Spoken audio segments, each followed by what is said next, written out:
جدير مديحي عالم العصر قائد وبدر ظلام الجهل للجهل طارد أرى مركبي نحوك طرف البلاغة الذي شأوه في درك وصفك جائد قدي مركبا حتما فيوضات ربنا إذا جف عقلي أو إن الفكر جامد وإن رمت ألفاظا لإظهار فضلكم فخرت لي الألفاظ بل بعض ساجد وإن رمت أوراقا أراها تنافست بذا عرفت أقلام أنك سائد مطمطم بحر العلم في قلبك السليم حتى على ظهر العلا صرت قاعد بهيم ليالي العلم صار كصبحة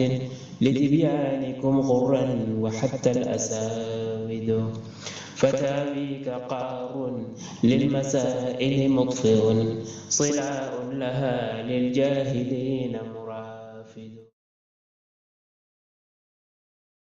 بسم الله الرحمن الرحيم. الحمد لله رب العالمين، والصلاة والسلام على أشرف المرسلين سيد الأولين والآخرين، سيدنا وحبيبنا وشفيعنا ونبينا ومولانا محمد وعلى آله وصحبه أجمعين. ورضي الله تبارك وتعالى عن قطب العارفين وإمام الصديقين مولانا أبو العباس أحمد بن محمد التجاني وخلفائه المهتدين وأهل طريقته الفائزين الرابحين. أما بعد، قال سيدي العلامة العارف بالله الشيخ الأشهر والمجاهد الأكبر والكبريت الأحمر شيخ سيدي الحاج عمر بن سعيد الفوتي الطوري القدوي رضي الله تعالى عنه وأرضاه وعنا به في كتابه النفيس رماح حزب الرحيم على نحور حزب الرجيم. ثم قال رضي الله تعالى عنه: ومنها تعظيم العلماء الذين هم حملة الشرع هم حملة الشريعة رضي الله عنهم، فتعظيمهم يزيد في الإيمان، جعلنا الله من الذين يعرفون قدرهم إلى آخره. Donc nous étions toujours sur la traduction commentée de l'introduction de Ar-Rimah, où Cheikh Hadj Omar radiallahu ta'ala anhu faisait l'énumération de 55 vertus qui permettent d'accroître et d'augmenter la foi du musulman. Donc lors des 2 séances précédentes, nous avions vu l'argumentation de Cheikh Abdul Aziz Ad-Dabbar radiyallahu ta'ala anhu warda sur le fait de fréquenter, sur la gravité du fait de fréquenter les pécheurs et les désobéissants. Donc nous avions vu cela lors de la séance précédente, nous l'avions développé et nous avions fait notre commentaire aussi sur ce qui concerne les points qu'il a soulignés et qu'il a développés. Donc ce n'est pas la peine d'y revenir. Et là il dit, Summa puis Qala il dit, c'est-à-dire Cheikh Abdelaziz Dabakh radiyallahu ta'ala anhu. Donc nous avions vu que Cheikh Hadj Omar radiyallahu ta'ala anhu a fait une parenthèse sur la parole de Cheikh Abdullah ibn Mubarak al-Lamti radiyallahu ta'ala anhu, qui rapporte de son Cheikh Abdelaziz Dabakh radiyallahu ta'ala anhu. Et lors de l'énumération donc des choses qui aident à accroître et à augmenter sa foi, il avait parlé du fait de ne pas négliger et de ne pas regarder les péchés des gens, des désobéissants, parce que cela puisse provoquer des troubles obsessionnels de la part de Satan, des waswas de la part de Satan. Et c'est là où Cheikh Omar al-Fouti a fait un commentaire, c'est-à-dire une parenthèse, pour expliciter une des troubles obsessionnels qui existent ou qui subsistent sur le fait de fréquenter les désobéissants. Et là, il dit, donc il continue à énumérer, Waminha. Et parmi les choses, donc parmi ceci, donc c'est-à-dire, il en fait partie. Parmi les choses qui augmentent la foi, il y a ta'zimul ulama, ta'zim, le fait de magnifier, le fait de vénérer al-ulama, les savants. Donc la vénération et la magnificence des savants. Qui parmi les savants? Il dit allazina, ceux qui, hum, sont, vous voyez, hum, ici, ce pronom relatif, ou plutôt pronom personnel, ad-damir, munfasil, et a la signification du verbe être. Voilà. Donc, hum sont hamalatu sharia, les porteurs de la législation, de la loi. Quand on parle de charia, ce n'est pas comme le novice ou le non-initié occidental pense. Pour lui, quand on parle de charia, cela veut dire couper les mains, égorger, ou plutôt couper la tête, tuer, ou plutôt lapider. Bon, ils augmentent lapidation, ils augmentent de la femme, en fait, qui est un terme chrétien. Dans l'islam, il n'y a pas de lapidation de la femme. Il y a juste lapidation. C'est-à-dire quand le texte, quand la loi s'impose, le verdict tombe sur quelqu'un, parce qu'il a commis ce pourquoi il devrait être lapidé, on le lapide. Mais pas parce que c'est une femme ou c'est un homme, non. Il n'y a pas, c'est pour tous. Voilà. Et bien sûr, dans les conditions qu'il faut. Parce qu'il y a toujours des conditions autour des lois. Comme tout le monde le sait, il y a les lois. La loi est une chose, mais les conditions d'application de la loi en est autre chose. Voilà. Et là, donc quand on parle de charia, on ne parle pas de ça. Ça c'est ce qu'on appelle al-hudud, c'est-à-dire les lois, c'est-à-dire al-hudud, ce sont les verdicts, ou bien les sentences. Voilà. Al-hudud, c'est les sentences. Et ça, cela n'occupe pas dans les livres de la législation que quelques pages. Cela n'occupe que quelques pages. Même dans les grands livres de la législation. Quand on regarde les grands livres de la législation, comme Al-Majmou', 30 tomes, comme Al-Mughni, à peu près 18 tomes. Voilà. Et comme Mawahibul Jalil, comme nous avions vu lors des séances précédentes de l'imam Al-Khattab, 6 tomes. D'autres, comme le livre de l'imam Al-Kassani, 8 tomes, c'est Abu Bakr ibn Mas'ud Al-Kassani, rahimahullah, le Hanafi, Bada'i' al-Sana'i'. Et l'autre de 12 tomes, celui de As-Sarakhsi, rahmatullah alayhi, etc. Il y en a tellement de livres en fait qui parlent de la législation islamique, mais quand on regarde ce qui est relatif au hudud, c'est-à-dire aux sentences, cela prend que quelques pages. Voilà. Donc ça, c'est vraiment une partie infime de la charia. Voilà. La charia englobe toute une grande chose. Maintenant, la charia, on parle de la charia, mais on pourrait également parler du fiqh. Voilà. Parce que la charia est pour le fiqh, ce que le tasawwuf est pour ce qu'on appelle l'ihsan. Voilà. et la aqidah est pour al-iman, on parle toujours de haqiqa, voilà plutôt. Ce que la haqiqa est pour le tasawuf. Donc, en fait, on parle de haqiqa, tasawuf, ihsan. Voilà. Et on parle de sharia, fiqh, islam.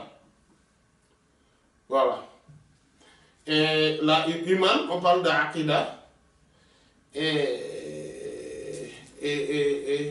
dans une certaine mesure de tariqa. Voilà.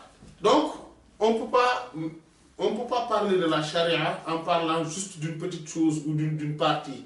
Par exemple, ce sont les Occidentaux, par exemple, dans les sociétés occidentales, quand on parle de charia, on comprend les sentences. Mais par exemple, dans les sociétés, dans la plupart des sociétés musulmanes, en tout cas les nôtres, quand on parle de charia, on pense plutôt au fiqh, à la prière, aux ablutions, etc. Nous, on pense qu'à ça. Et bien sûr, à certaines choses qui sont licites ou illicites, qui sont établies comme étant autorisées ou non. Voilà.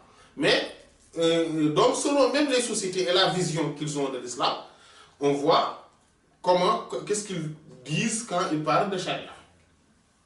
Voilà. Mais la charia, c'est une chose très, très large, qui parle déjà de ce qu'on appelle al-ibadat. En fait, c'est très large, mais on peut les découper en ces deux-là.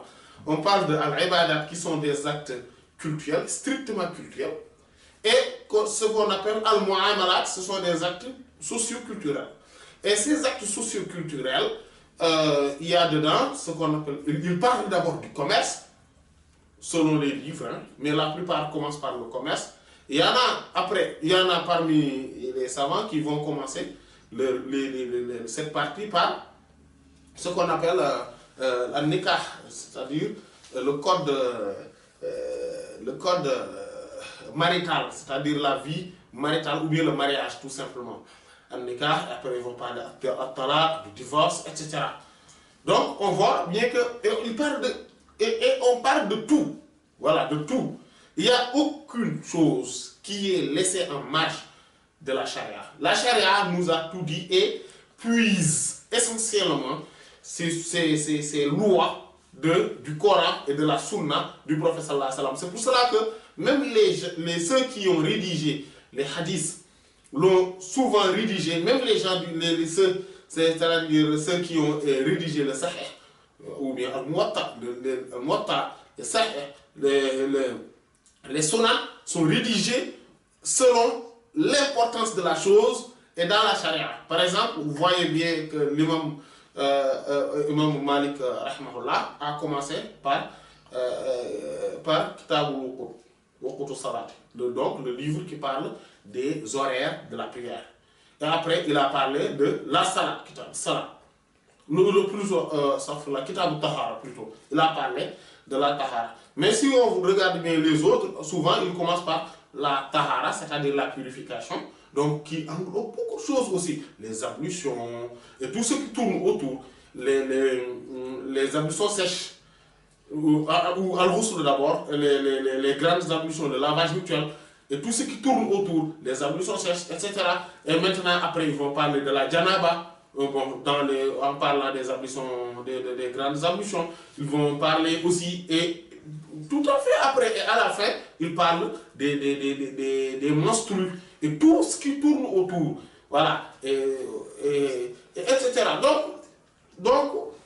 Et après, ils vont parler de la prière. Après la prière, ils vont parler de la zakat. Et tout ce qui tourne autour. Après la zakat, ils vont parler du jeûne. Et tout ce qui tourne autour. Et après le jeûne, ils vont parler du hajj, du pèlerinage, de tout ce qui tourne autour. Et que après cela, ils vont parler. Parce que et là, ils ont tout parlé de ce qui concerne cela. Maintenant, ils parlent également de ce qu'on appelle... il y en a qui préfèrent, au début, comme Al-Imam Ibn Abi Zayd al-Qayrawani, donc dans son Risala, il a préféré de parler tout d'abord à Al-Iman, c'est-à-dire la foi. Donc, tout ce qui tourne autour de la foi. Donc, mais, comme ce sujet est extrêmement vaste aussi, c'est pour ça que les savants, souvent, le soustraient le soustrait des livres de fiqh qui parlent du fiqh, de la législation ou de la jurisprudence islamique. Mais ils parlent, mais souvent, mais ils sont tous d'accord sur cette classification, sur le fait qu'on doit parler d'abord de la foi, c'est-à-dire donc des sciences relatives à l'unicité d'Allah subhanahu wa ta'ala, les sciences de l'inutude, donc on appelle at-tawhid, et donc à l'aqidah, c'est-à-dire les dogmes, la croyance dogmatique, et voilà. Et il parle donc de la théologie, al-kalam, al-kalam. Parfois, qu'après cela, ils vont parler maintenant de la prière. Donc, avant la prière, il y a le tahara qui est extrêmement large. C'est pour cela que parmi les conditions de la prière, où il y a la tahara, c'est-à-dire la purification rituelle, et dans cette purification-là, il y a donc des volets, donc hadas et khabas, donc c'est-à-dire la purification matérielle et la purification immatérielle.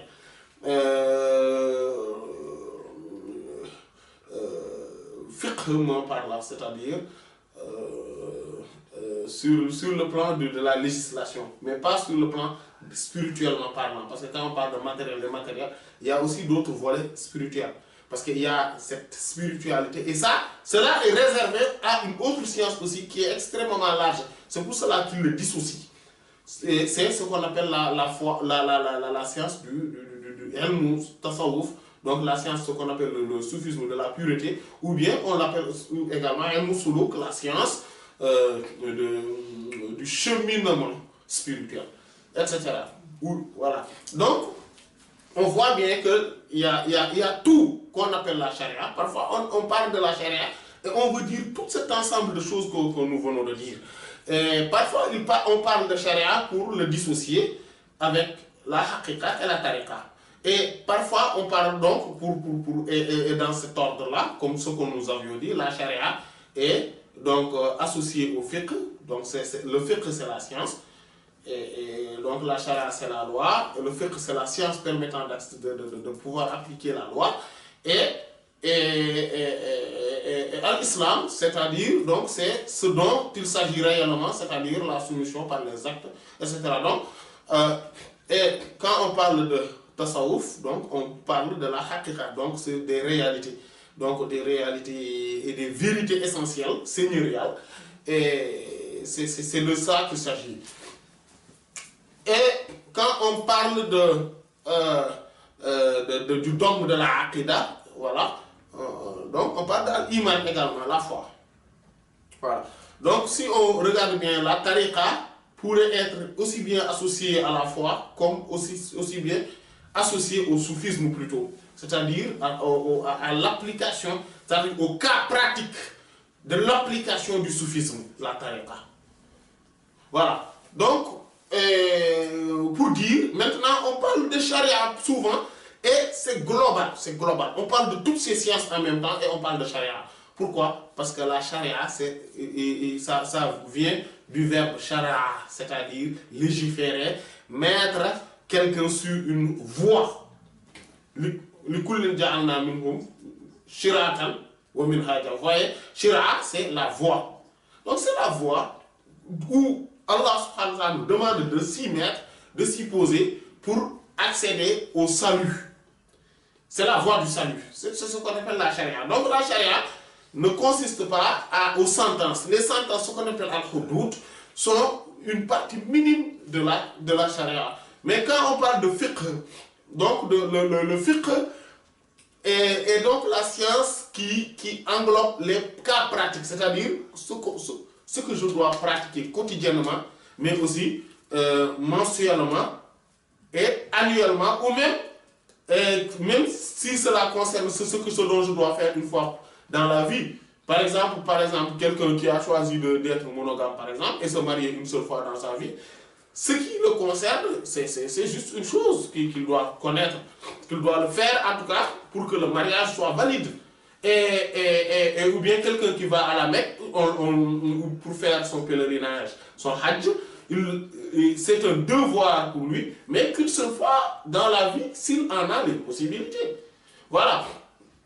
Donc, c'est tout ça, et c'est tout cet ensemble de choses qu'on appelle charia, qu'on appelle plutôt le fiqh. Voilà. En fait, pour résumer, on va dire, parce qu'on a parlé par-ci par-là, maintenant pour résumer, on va dire que il y a ce qu'on appelle la profession de foi, shahada, shahadatayn, donc qui sont, c'est-à-dire c'est ashhadu an la ilaha illallah wa ashhadu anna muhammadan rasulullah sallallahu alayhi wa sallam. Donc cela, il y a une science relative à cela, à cette expression.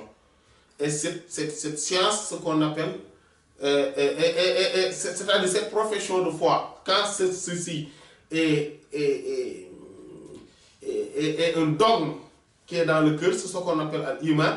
Et donc, la science qui nous permet d'y accéder, ce qu'on appelle l'aqidah, et selon la façon spirituelle dont on l'a dans notre cœur, on appelle la tawhid. Et selon, maintenant qu'on rentre dans des débats et pour mieux cerner la chose, on l'appelle al-kalam, c'est-à-dire la rhétorique, plutôt la théologie. Et donc ça fait partie de la législation d'Allah subhanahu wa ta'ala, et on doit croire en ces deux termes-là, qu'il n'y a aucune divinité à part Allah, et que Sayyidina Muhammad sallallahu alayhi wa sallam est son envoyé. Et ceci est la aqidah. Et on voit bien que, par exemple, l'imam al-Bukhari rahimahullah a parlé donc dans son Sahih. Donc il a rédigé d'abord Kitab Bad'ul Wahyi, c'est-à-dire le livre du début de la révélation. Et après, il a rédigé donc un autre chapitre qu'il a nommé le livre du Kitabul Iman. Voilà. Après Kitabul Iman, il a parlé, Iman c'est la foi. Donc il a parlé de Kitabul Iman. Et après il a parlé de Kitabul Ilm. Vous voyez l'importance de la science. Le livre de la science, parce qu'il faut avoir la science pour pouvoir faire tout, pour pouvoir pratiquer sa religion. Et après il a parlé de Kitabul Tahara. Vous voyez. Donc, Kitabul Tahara. Ou plutôt, Kitabul Wudu, plutôt. Kitabul Wudu. Parce que Kitabul Tahara, il l'a diversifié en plusieurs. Il a fait du Kitabul Wudu, et Kitabul Ghuslu, Kitabul Tayammum, Kitabul Hayd, avant d'entamer Kitabul Salah, pour parler de la prière, etc. Donc, c'est de cet ordre-là, comme nous avions dit, il y a, donc, après donc, avoir traité la foi, comme l'imam Muslim, rahimahullah, qui a débuté son Sahih, bon, après l'introduction, bien sûr, il a parlé de Kitabul Iman, le livre de la foi, donc ce chapitre-là. Et après, il a parlé de Kitabul Tahara. Voilà, lui, il a parlé juste de Kitabul Tahara. Et après Kitabul Tahara, il a parlé de Kitabul Hayd. Pourtant, Al-Hayd, c'est-à-dire ce qui est relatif au menstru, fait partie de la Tahara. Mais vu son importance et le fait que c'est plus compliqué, il lui a attribué le nom d'un chapitre entier. Voilà. Et après, il a parlé de Kitab al-Salah. Quand on va, bon, les Sunan aussi, c'est séparé, Imam At-Tirmidhi, il dit Abwab Tahara. Donc lui, il a commencé directement par la Tahara. Pourquoi il n'a pas parlé de l'Iman? Vous voyez directement. Parce que, vous voyez, c'est les Sunan. Donc, il parle d'abord. On voit que les Sunan, c'est ça leur spécificité. Il parle d'abord donc de tout ce qui est relatif juste aux pratiques. Parce que la foi, c'est quelque chose, en fait, c'est une foi. Voilà. Même s'il y a de la pratique dedans, mais parce que toutes les pratiques font partie de la foi. Parce que quand on n'a pas la foi, on ne va pas faire la prière. Ou en tout cas, la prière qu'on va faire n'est pas considérée. Voilà. Et ne nous apporte pas beaucoup de choses. Ou ne nous apporte rien plutôt. Et donc, de même, il parle donc, Abwab al-Tahara, après Abwab al-Salat, etc. Après Abwab al-Zakat. Mais Abwab al-Tahara, an Rasulillah sallallahu alayhi wa sallam. C'est comme ça qu'il l'a appelé. Abwab al-Tahara, Abwab al-Salat, an Rasulillah sallallahu alayhi wa sallam. Etc. Et quand mais c'est un jami'a, comme on dit, bon, on ne va pas s'attarder sur ces termes-là. Mais c'était juste pour donner l'exemple. Imam Abu Daoud rahmatullah alayhi aussi a fait pareil, etc. Quand on regarde bien, donc, aussi bien pour ceux qui parlent du fiqh, ils traitent ils écrivent, rédigent leurs livres de cette manière. Ceux qui parlent des hadiths, c'est-à-dire ceux qui rédigent les livres de hadiths, ils compilent les hadiths, mais pas sous les formes de musnad. Parce que les musnad, c'est par ordre orthographique, c'est-à-dire que par ordre des noms des compagnons qui ont rapporté les hadiths, mais avec l'ordre orthographique de leur nom. Donc ils prennent Sayyidina Abu Bakr radiyallahu ta'ala anhu, ils amènent tous les hadiths qu'ils ont reçus de lui, qu'ils soient authentiques ou pas, ils rapportent. Et après, ils rapportent de Sayyidina Omar, etc. Après les 10, comme l'imam Ahmad a fait, rahimahullah. Après les 10, ils ont commencé par ordre alphabétique aussi. Voilà. C'est comme ça qu'ils ont rédigé leur livre, voilà, qu'ils fonctionnent. Et quant à ceux qui ont rédigé donc le livre de fiqh, ils le rédigent, ils parlent d'abord ils ne parlent pas de la foi souvent. Il y a rare, comme l'imam al-Akhdari rahimahullah a débuté par ce qu'on pourrait appeler un passage, une introduction par la foi, mais aussi par le tasawwuf. Par la foi ou le tasawwuf, c'est-à-dire la perfection de son comportement, de ses actes, de sa façon de faire. Voilà. Ala kulli hal, ce qu'on voudrait dire par là, c'est-à-dire que la charia est large et concerne tout. Voilà. Et chaque domaine est très large. Vous voyez, comme nous venons de dire, il y a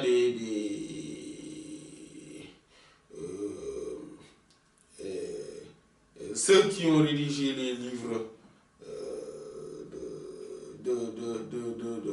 de fiqh dans les mazahib différentes, dans les écoles différentes, on l'a rédigé et beaucoup d'entre eux l'ont commenté de manière large et ils se sont appesantis sur les choses en rapportant beaucoup de questions annexes, mais sur des tomes. C'est des tomes, c'est des ouvrages énormes, immenses. Donc ce n'est pas... Quelqu'un ne peut pas prétendre connaître la charia sans y être versé. Maintenant, là, il dit que parmi ce qui augmente la foi, il y a le fait de vénérer, de magnifier les savants qui sont les porteurs, les porte-étendards de la charia. Radiyallahu anhum, radiyallahu qu'Allah soit satisfait anhum d'eux. Il dit fata'zimuhum, leur vénération, le fait de les vénérer, yazidu fil iman, augmente la foi, permet d'augmenter la foi. Ja'alana Allahu, qu'Allah nous fasse minal ladina, parmi ceux qui ya'rifuna, connaissent qadrahum, leur degré, leur mérite. Qu'Allah nous fasse partie de ces gens-là. Parce que si le jour où on va commencer, et d'ailleurs ça a commencé, c'est juste pour dire, à considérer nos savants, à les manquer de considération, à les minimiser, à ne pas les vénérer, et à les prendre comme monsieur ou madame tout le monde, c'est à partir de ce moment-là qu'on peut annoncer tout simplement la dislocation, ou plutôt la chute des valeurs de la société musulmane ou de la communauté islamique. Le jour où, et ça a commencé, Nous ne donnons pas à nos savants, c'est-à-dire que nous ne les vénérons pas, parce que les savants, on doit les vénérer. On ne doit pas les... On doit les regarder en se disant qu'on a de la chance de les voir. Parce que, et qu'on a la chance de les avoir. Le prophète sallallahu alayhi wa sallam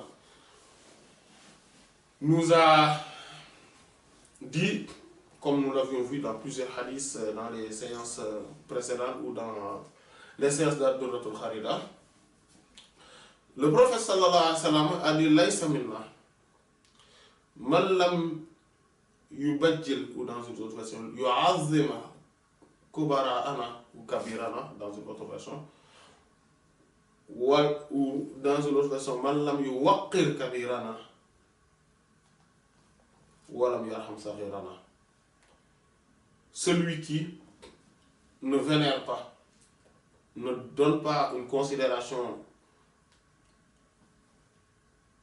à nos grands, c'est-à-dire à nos personnes âgées, et n'est pas une miséricorde envers nos petits, nos enfants, celui-ci ne fait pas partie de nous.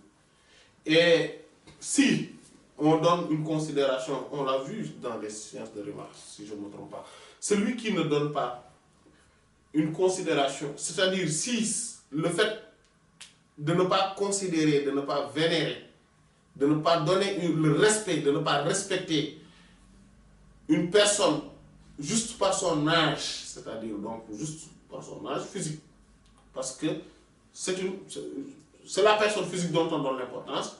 Si c'est cela qui fait que le prophète sallallahu alayhi wa sallam me dit que maintenant toi tu ne fais pas partie des miens, que dirait-on?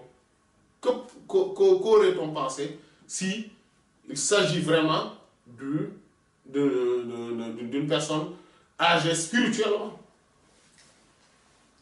Le prophète sallallahu alayhi wa sallam nous a dit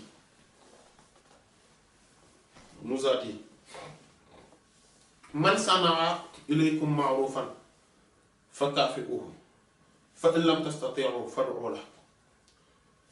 Celui qui a été bienfaisant envers vous, soyez, c'est-à-dire rendez-le la monnaie, c'est-à-dire retournez-le cette bienfaisance, mais de manière convenable, c'est-à-dire qu'il faudrait le lui rendre exactement ce qu'il t'a donné, c'est-à-dire que ce qui pourrait être identique, semblable ou égal à ce qu'il t'a donné comme bienfait. C'est pour ça que quand on lui donnait quelque chose, il rendait la monnaie en faisant aussi un acte de bienfaisance envers cette même personne-là. Et il dit, si vous ne pouvez pas, si vous n'avez pas les capacités, au moins, donc faites un dua pour lui. Faites des invocations pour lui. Maintenant, les savants, c'est-à-dire ceux qui nous ont portés, qui nous ont apportés, qui nous ont amenés, et grâce à eux, nous avons reçu de manière intacte, sans aucune falsification, la loi d'Allah subhanahu wa ta'ala, le Coran et la sunna de son prophète, sallallahu alayhi wa sallam. Si vraiment ces gens-là, ces grandes personnes-là, ces vénéreux et vénérés, ces vaillants, nous ne les donnons pas le respect qu'il faut et qu'ils méritent, on n'a pas été à la hauteur de ce hadith. Et en fait, c'est pour cela que nous, on ne peut pas les rendre la monnaie, les savants. Ils ont trop beaucoup fait pour nous. Et nous sommes trop petits encore pour les rendre la monnaie par rapport à tout ce qu'ils ont fait pour nous. Parce que celui qui te sauve d'un problème, d'un souci, aussi grand qu'il soit dans ce bas monde, on doit lui être reconnaissant. Mais qu'allons-nous penser s'il s'agit des fléaux qui nous attendaient dans l'au-delà? Qu'allons-nous penser sur ceux qui nous ont permis de voir ou d'entrevoir le chemin nous permettant d'accéder à la félicité, au salut et à l'agrément et à la satisfaction de notre Seigneur. Voilà.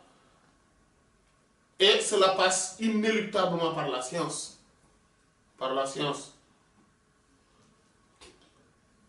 Les savants, si ce n'était pas eux, nous serons tous des égarés.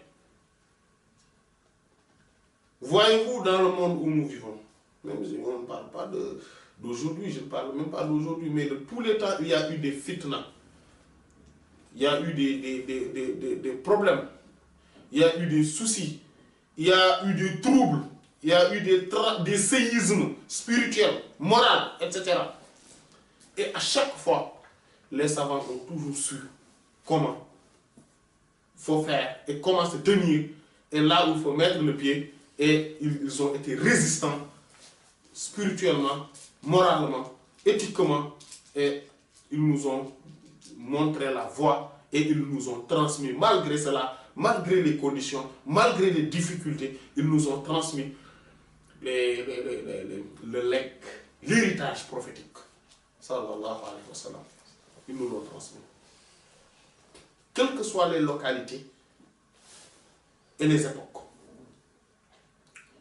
C'est pour cela que on est dans le devoir de les vénérer, de les respecter, de les magnifier, de montrer leur grandeur et de ne pas se résoudre à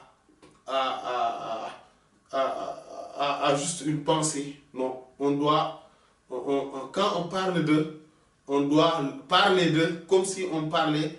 C'est-à-dire qu'on doit parler d'eux en montrant leur grandeur, leur spécificité, leur exclusivité et montrer qu'ils ne sont pas n'importe qui. On ne doit pas parler d'eux en disant Ghazali a dit ou Suyuti. Non, il faut toujours faire un doigt après en parlant d'eux. En parlant d'eux, il ne faut jamais il ne faut jamais parler de leur nom comme ça, comme il s'agissait de n'importe qui. Al-Ghazali a dit. Non, il faut dire l'imam Al-Ghazali, rahimahullah, a dit. Voilà, au moins pour montrer qu'il s'agit vraiment d'une grande personne, d'une grande personnalité et quelqu'un de vaillant, de vénéré. Et qui nous a beaucoup apporté, et qu'en parlant d'eux, en prononçant leur nom, on doit sentir dans notre cœur de l'amour, de la vénération, mais aussi leur montrer que dans notre langage, dans nos propos, qu'ils nous sont chers. Voilà, l'imam As-Suyuti, rahimahullah, a dit. Voilà, Al-Hafiz. Imam Al-Hafiz Ibn Hajar, rahimahullah, a dit, Imam Ibn Rajab a dit, etc. Voilà, ce sont des voilà, il faut. Voilà. Ou bien Cheikh, voilà, Cheikh Abdul Qadir Al-Jilani, radiyallahu ta'ala anhu, a dit, ou rahimahullah, a dit. Voilà, c'est comme ça qu'on doit parler d'eux. On ne doit pas parler d'eux comme si on parlait de n'importe qui. Même s'il est vivant, on ne peut pas parler d'eux aussi comme on parle de n'importe qui. Par exemple, on n'a pas... voilà. C'est pour ça, un jour, quand quelqu'un présentait Stas Barham, il dit que oui, il va venir, il va faire une conférence ici. Voilà, il dit Barham Diop, mais j'étais tellement énervé ce jour-là. Parce que, non mais, au moins, Stas Barham. Voilà, au moins, il faut donner, voilà, il faut nous donner sa vénération, voilà, au Cheikh Ibrahim Mahmoud Diop. Voilà, des choses comme ça. Rahimahullah, voilà, et à cette époque-là, il était encore en vie, qu'Allah soit satisfait de lui. Et on ne les nomme pas et passer juste comme ça, il veut dire, rahimahullah, radiyallahu anhu, ou hafizahullah, s'il est vivant, etc. Des choses comme ça, qu'Allah le préserve, qu'Allah augmente sa science, qu'Allah lui, etc. Voilà. Donc il faut faire des doigts aussi pour eux. Voilà. Il y a autre chose sur le point de la vénération, c'est le fait de tout faire pour ne dire d'eux que du bien. On n'a pas le droit, quand on connaît un savant, on n'a pas le droit de mal parler sur lui, sur son dos. Voilà. On ne doit pas le mal parler. Comme l'imam Al-Tahawi rahimahullah a dit, وَمَنْ ذَكَرَهُمْ بِسُوءٍ فَهُوَ عَلَى غَيْرِ سَبِيلٍ لَا يُذْكَرُونَ إِلَّا بِالْجَمِيلِ. Donc vous voyez, ces savants-là, on doit parler d'eux que de bonnes choses. Si on connaît une chose, parce que ce sont des êtres humains également, si on connaît une chose qui est néfaste ou qui n'est pas conforme à la bonne, en tout cas au respectable, on ne doit pas le nommer. On ne doit parler d'eux que du bien. Donc celui qui parle de mauvaises choses sur eux n'est pas dans la bonne voie. C'est ce qu'il a dit, rahimahullah, et il a raison. Et il a raison. Comment pourrait-on avoir raison en ayant une mauvaise pensée, une mauvaise parole envers ces vaillants savants qui sont les héritiers du prophète sallallahu alayhi wa sallam. Le prophète sallallahu alayhi wa sallam a dit, al-ulama warathatul anbiya. Les savants sont les héritiers des prophètes alayhi wa sallam. Comment les héritiers des prophètes alayhi wa sallam ne devraient pas être respectés, ne devraient pas être vénérés? Voilà. Et ça aussi, c'est un autre point. Il y a un autre point qui est extrêmement important. C'est sur leur préjugés erreurs dans leurs avis juridiques ou dans leurs avis sur quelque chose donné, sur un point donné. Souvent, les savants, ils divergent sur pas mal de questions. Il y a beaucoup de questions. Le socle de la religion, on n'en diverge pas, qu'il n'y a aucune divinité à part Allah. Sayyidina Muhammad sallallahu alayhi wa sallam est le dernier de ses envoyés, de ses messagers. Tous les prophètes, on doit les croire, sans les 124 000. La prière est une obligation, en tout cas les 5 prières. La zakat est une obligation pour celui qui remplit les conditions. Le ramadan, le jeûne du ramadan est une obligation. Il n'y a pas de divergence sur ces points-là.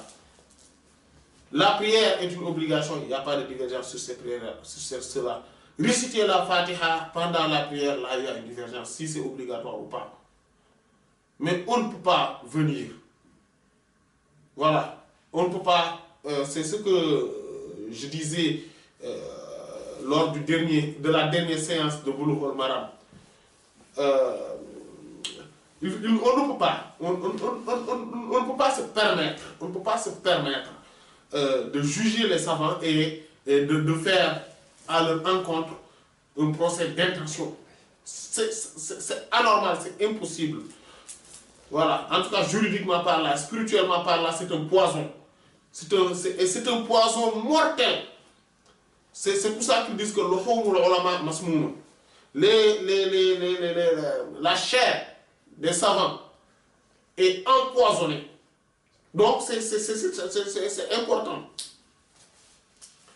Voilà. On peut être en désaccord avec eux sur un point donné, mais avec ce qu'on appelle les convenances, la bonne conduite, la bonne manière, la politesse qu'il faut sur le fait de ne pas être d'accord ou d'être en désaccord avec un de leurs avis. Voilà. Vous voyez les savants, quand ils parlaient jamais ils ne disaient que oui, telle personne, il a tort, il n'a pas raison, c'est faux ce qu'il a dit, jamais. Ils ne parlent pas comme ça. Ils disent, ah, ceci, son avis c'est cela, et peut-être que, quant à moi, j'ai une autre vision de la chose à cause, et pas parce que j'ai une autre vision de la chose. Mais c'est à cause du verset tel, du hadith tel, et que les savants de tel et de tel mazhab, ils ont dit telle ou telle chose en l'argumentant avec tel ou tel argument. Voici ma position. Allah en sait davantage. Et voici ce dont je pense que c'est la pensée la plus juste. Mais ça, même ça, ce n'est pas tout le monde qui peut le faire. Même ça. Parfois, on voit quelqu'un qui dit « Ouais, telle personne, il ne sait rien. » Pourquoi il a fait une faute ou une erreur sur telle ou telle question. Il a fait une erreur sur un avis juridique tel.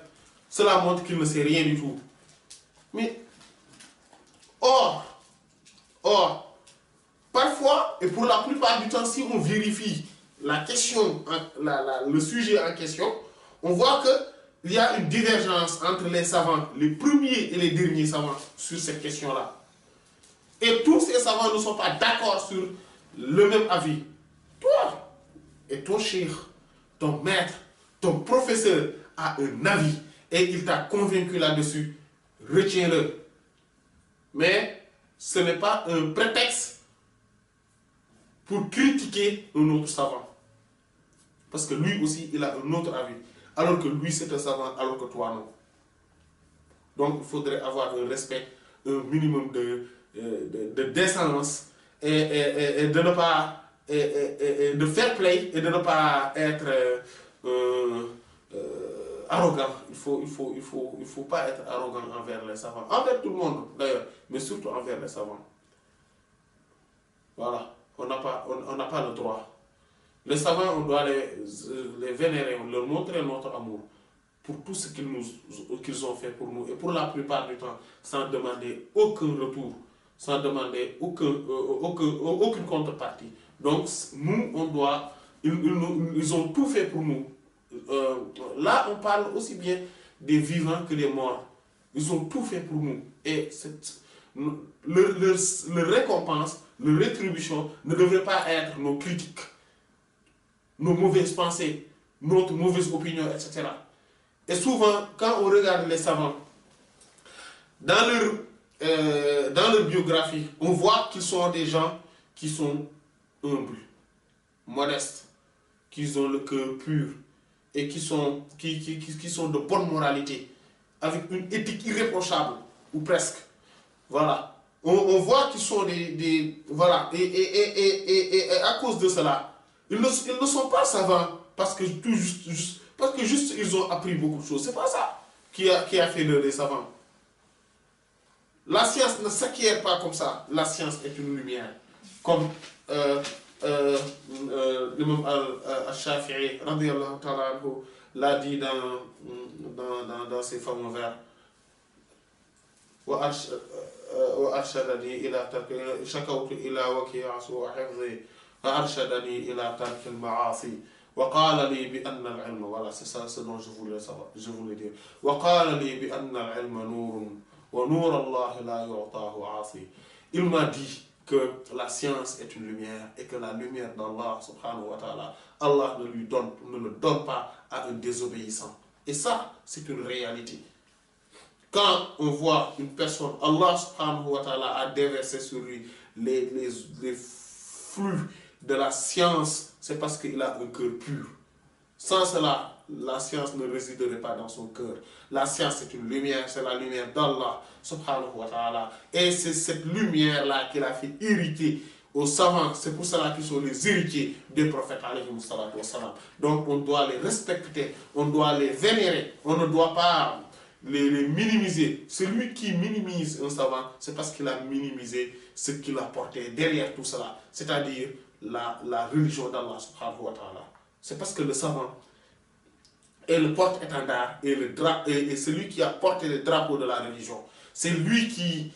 Allah, le prophète sallallahu alayhi wa sallam l'a dit aussi dans un autre hadith qui est rapporté sous plusieurs versions de Sayyidina Usama et d'autres, où le prophète sallallahu alayhi wa sallam a dit que yahmilu hadha al-ilm kullu khalafin udhulu. Cette science-là, de chaque génération, à chaque génération, Allah subhanahu wa ta'ala le fait porter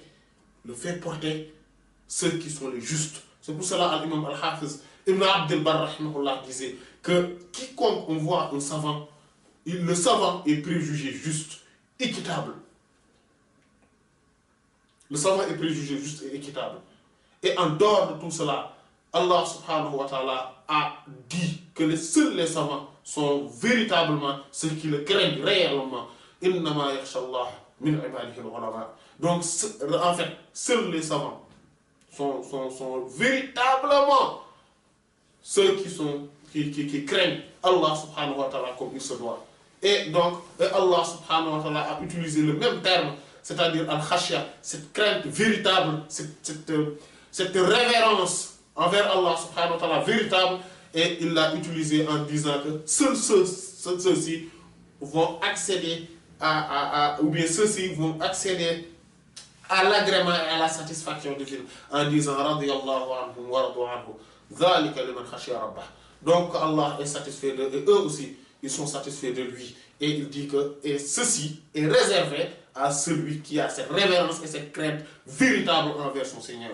Voyez-vous, donc ce sont les savants qui détiennent cela. Et maintenant Allah subhanahu wa ta'ala a montré comment on doit regarder les savants en disant yarfa'illahu alladhina amanu minkum walladhina utul ilma darajat.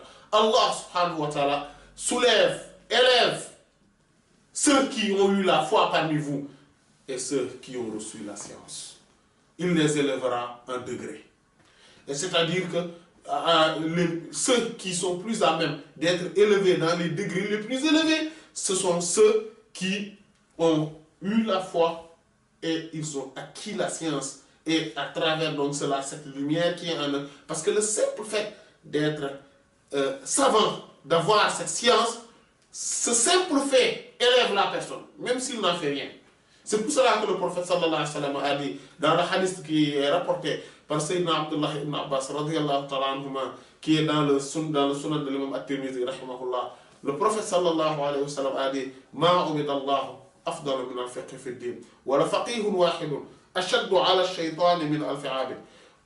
On n'a jamais été serviteur, on n'a jamais adoré et voué culte ou acte de dévotion à Allah subhanahu wa ta'ala mieux que le fait d'accéder à cette connaissance et compréhension religieuse, spirituelle religieuse. Voilà.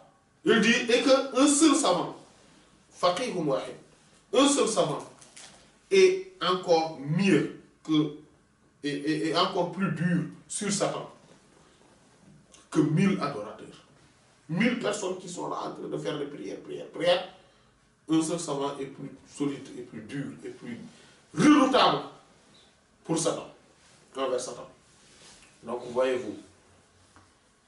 En fait, c'est pour ça que et les savants sont les exemples dans toutes choses. C'est pour ça qu'ils n'ont pas été savants parce qu'ils ont reçu de la science, comme nous l'avons dit tout à l'heure. Non, ils ont été savants aussi parce que aussi, en marge de cela, ils ont été exemplaires aussi dans leur façon de faire, dans leur comportement, dans leur tout. C'est dans leur ensemble qu'ils sont ce qu'ils sont. Dans leur ensemble qu'ils sont ce qu'ils sont. Et quelqu'un, maintenant, qui manque de respect aux savants, ou bien qui pense qu'ils sont tous pareils, parce qu'il y en a aussi des gens qui raisonnent comme ça. Et écoutez, si tout le monde est pareil, il n'y a pas de... Et celui qui pense comme ça, c'est comme celui qui vient auprès du médecin et il a une maladie et il lui dit, écoutez, on est tous pareils ici, attendez, pourquoi tu te prends pour qui pour pouvoir me donner des médicaments, etc. Voilà. Ou bien, il vient dans une assemblée et prétendre qu'il peut être lui aussi médecin, il peut donner des médicaments comme il veut. Et là, il va mourir parce que tout simplement, il est dans la salle d'attente parce qu'il est malade et il se prétend pour être le médecin et il montre de l'arrogance. Le médecin ne va pas lui donner ses médicaments parce qu'il a été arrogant. Il a été irrespectueux envers lui. Voilà. Donc, c'est pour ça que Cheikh Abdas Dabakh radiyallahu ta'ala continue dans cette lancée en disant Qala radiyallahu anhu. C'est pour ça, vous voyez, sur tout ce qu'il a dit, il n'a rien dit. Mais ce que là, quand en parlant des savants, c'est qu'après il a dit qu'Allah nous fasse partie, qu'Allah nous mette dans le groupe qui connaissent vraiment leur mérite, leur degré. Pour montrer comment les savants ont vraiment un degré. Allah subhanahu wa ta'ala les a élevés au-dessus de toute la création. En disant Shahid Allahu annahu la ilaha illa huwa wal malaikatu wa ulul ilmi qa'iman bil qist. Donc après lui, pour la chose la plus importante, c'est-à-dire qui est témoigné, ce témoignage qui est la plus sublime des témoignages, Allah subhanahu wa ta'ala dit que lui-même il le témoigne et après dit les anges, il dit et les gens de la science, ceux qui ont reçu la science. Et dans pas mal de versets dans le Coran, Allah subhanahu wa ta'ala prend en témoin les gens de science. Il prend en témoin les gens de science. En délaissant toutes les autres créatures, juste les gens de science. Ça montre combien la science élève une personne. Sayyidina Adam, alayhi salatu wa salam, Allah subhanahu wa ta'ala l'a élevé par la science. Wa 'allama Adam al-asma'a kullaha. Il l'a élevé par la science. Et voici les anges qui se prosternent devant lui et qui se rabaissent devant lui parce qu'il est le savant par excellence devant eux. Voici l'importance des savants. Voici les anges. Allah subhanahu wa ta'ala les a montré l'importance des savants. Et ils se sont pliés. Celui qui avait refusé de se plier, qui s'appelait Azazil avant, et qui est maintenant Iblis à cause de cela. C'est-à-dire, Iblis, c'est quelqu'un qui a perdu tout espoir, ou on a perdu tout espoir de le récupérer, de sa perdition et de sa malédiction, de sa damnation. Voici. Et pourquoi il a été damné? Pourquoi il est dans cette grande perdition? Pourquoi il a cette malédiction? Parce qu'il a refusé de se plier devant l'ordre d'Allah subhanahu wa ta'ala quand Allah leur a déjà prouvé que voici le savant. Et il a refusé de se plier devant lui. Allah l'a banni de sa présence, l'a exclu de sa présence. Voilà. Et donc, les savants ont beaucoup un grand rôle à jouer sur cette terre, dans ce monde. Mais ceux qui sont près de ces savants ont aussi des rôles à jouer sur cette terre. Ils ne doivent pas laisser. Vous voyez quand parfois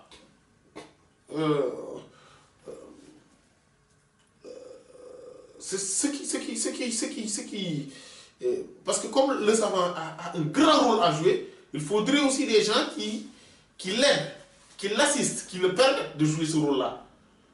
C'est pour cela que quand ils sont dans une assemblée, ils ne doivent pas laisser la parole aux farfelus, si je peux m'exprimer ainsi. Voilà. Aux gens qui n'ont rien à... Voilà, qui sont là que pour déconner, pour... comment ça s'appelle? Pour prendre... pour qui sont dans une partie de loisirs, quoi. Non. Ils doivent prendre la parole, ils doivent parler ou bien permettre aux savants de faire passer son message, de faire d'être dans sa mission, en lui posant des questions ou en parlant des choses importantes sur telle ou telle chose, etc. Et c'est ce qu'il faut. Parce que sinon, on lui fait perdre son temps aussi. Voilà. C'est pour cela qu'Allah nous donne aussi les convenances, les règles de bienséance qui nous permettent d'être en compagnie des savants. Et il dit, Cheikh Abdas Dabakh radiyallahu ta'ala anhu dit, il dit radiyallahu anhu, qu'Allah soit satisfait de lui.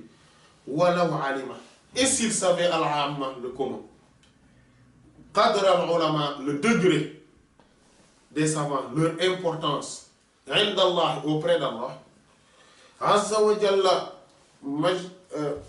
tout puissant et majestueux soit-il, ma tarakuhum, ils ne le laisseront jamais, ils ne l'auraient jamais laissé. Yamshuna marcher à l'arbre sur la terre, au-dessus de la terre. Jamais.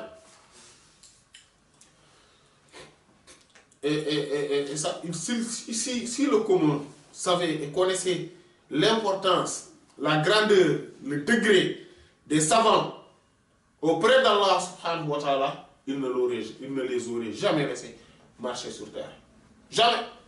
Qu'est-ce qu'il aurait fait? Il dit, voilà, ils auraient à tour de rôle,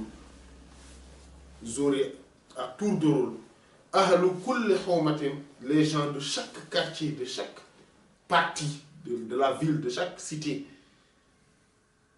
al-alim, le savant allazi qui fihim et parmi eux, donc ils seront à tour de rôle, et ils le porteront à la anakim sur leur cou.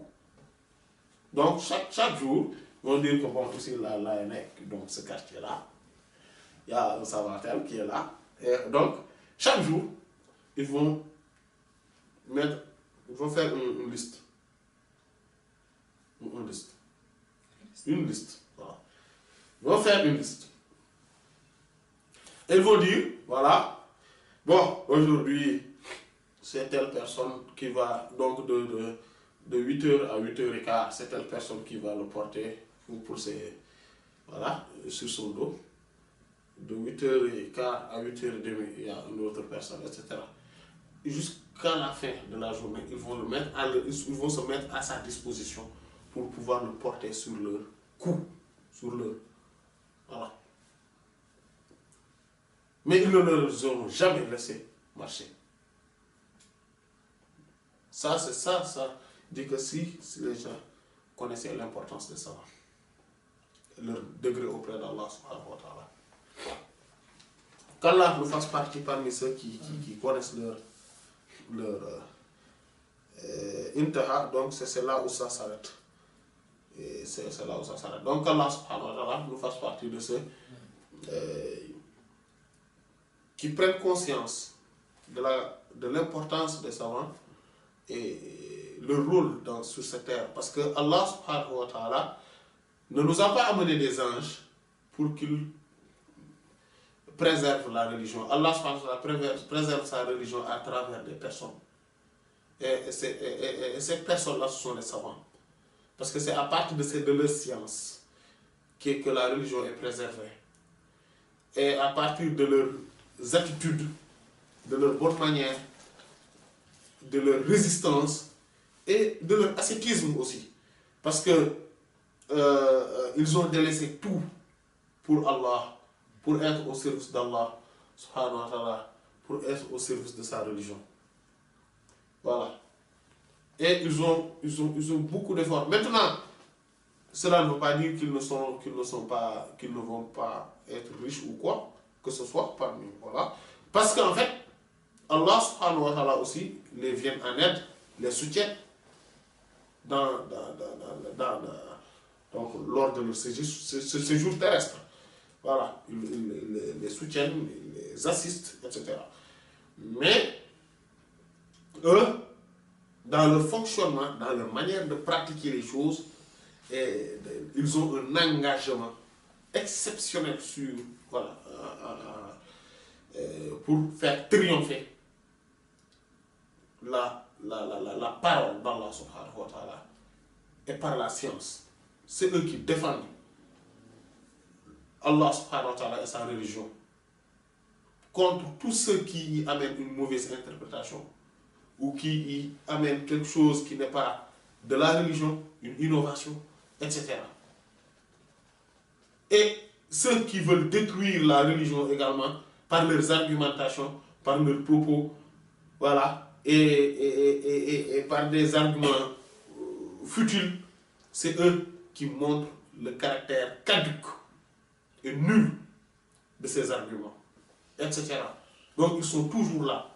Et selon, voilà, et ils sont spécifiques, ils ne se lassent pas d'être dans la quête de la science tout le temps, mais aussi du fait de le procurer, de le donner. Ce sont des infatigables, voilà, et ils sont des combattants pour la bonne cause. Qu'Allah subhanahu wa ta'ala donc nous fasse partie de ceux qui vont prendre connaissance de leur degré, de leur grandeur, et les vénèrent comme il le faut, parce que cela fait partie de ce qui augmente la foi. Celui qui a un amour sincère envers un savant, celui qui a une considération, une vénération envers un savant, celui-ci se verra sa foi augmenter et une lumière spécifique qui sera installée dans son cœur grâce à cela. Donc Allah subhanahu wa ta'ala nous permet cela. Et ne nous fasse pas parmi ceux qui combattent les savants. Parce que ce sont ces savants-là qui sont les véritables saints et les grands saints. C'est pour cela que l'imam Abu Hanifa et l'imam Al-Shafi'i, radiyallahu anhuma, chacun parmi eux a dit Il lam yakuni al-ulama awliya'u lillah falaysa lillahi waliyyun ala wajhi al-ard. Si les savants ne sont pas de véritables saints, des awliya, c'est parce qu'en fait, Allah n'a pas de wali, n'a pas de saint sur la terre. Voilà. C'est eux qui sont les véritables. Cela ne veut pas dire que, cela ne veut pas dire que celui qui n'est pas savant ne sera pas saint. Cela ne veut pas dire cela. Mais les savants sont les plus grands saints. C'est ce que cela veut dire. Et comme le hadith aussi l'a dit, ou le hadith Sayyidina Ibn Umar et c'est rapporté également par d'autres compagnons du prophète sallallahu alayhi wa sallam, dans les sahih, le prophète sallallahu alayhi wa sallam dit Man yuridillahu bihi khayran yufaqihu fi din. C'est lui à qui Allah subhanahu wa ta'ala veut du bien spécifique, spécial, insaisissable, insondable, il lui donne cette compréhension, cette connaissance de la religion. Voilà. Donc, celui donc ceux-là qui les portent et qui les incarnent, parce qu'il y en a aussi qui sont des saints, qui ont une connaissance, mais qui est batinique, c'est-à-dire qui est ésotérique. Et donc, ils ne peuvent pas le transmettre comme ils ne vont pas être là en train de défendre Allah, la religion d'Allah, ou de le faire triompher. Ils ne peuvent pas cela. Ce sont les gens, c'est pour ça qu'il a précisé ceux qui sont les porteurs de la charia. Parce que ce sont eux qui enseignent à la grande masse la religion d'Allah subhanahu wa ta'ala. Et ce sont eux-là les plus grands savants encore, les plus grands saints encore. Ce sont ceux-là qu'il faudrait faire plus d'attention spécifiquement. Maintenant, les autres aussi sont des saints, les gens qui sont plutôt dissimulés, méconnus. Ce sont aussi des grands saints qu'il faudrait vénérer si Allah subhanahu wa ta'ala nous donne la permission de les connaître, de les découvrir. Mais ceux-ci qui sont exotériques et qui sont apparents, ce sont ces gens-là qu'il faudrait encore plus donner de vénération, plus magnifier, plus respecter, parce que c'est eux qui symbolisent en personne la religion d'Allah subhanahu wa ta'ala et le prophète sallallahu alayhi wa sallam ou les autres prophètes alayhi wa sallam. Qu'Allah subhanahu wa ta'ala nous fasse partie de ceux-là qui les donnent, qui font cela. Wallahu ta'ala a'lam wa sallallahu ala sayyidina Muhammadin wa ala alihi wa sahbihi ajma'in. سبحان ربك رب العزة عما يصفون وسلام الكتم نورا أحاطكم ويسقيك أنوارا وعمت أماجد وأسراره تسري كليث لفرهد على روحك الأصفى وظلت مكائد فما كثرت إلا عليك مدائحي وما حسنت إلا عليك المحامد وما لي بقول فيك إلا شهدته شهادة حق ليس فيه زوائد زائد بل اسمك عنوان العلا فيك خالد محمد أنت المصطفى أنت عابد